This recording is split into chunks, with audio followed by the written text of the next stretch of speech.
আজকে আপনাদের মাঝে আমি একটি ভিডিও নিয়ে আসলাম। তো ভিডিওটা নিয়ে আসার কারণ হচ্ছে গিয়ে কি, তো আমরা যখন ছাদ ঢালাই দিয়ে থাকি তো আসলে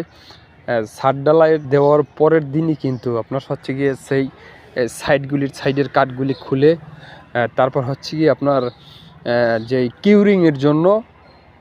আপনার হচ্ছে গিয়ে কি কিউরিংয়ের জন্য আপনার চারোদিক থেকে মানে কম সিমেন্ট দিয়ে আপনার অন টাইম যেই বাঁধ হিসাবে আপনার পানির জন্য এভাবে চারিদিক থেকে বাদ দিয়ে দিতে হবে। তো আসলে বিষয়টা কি,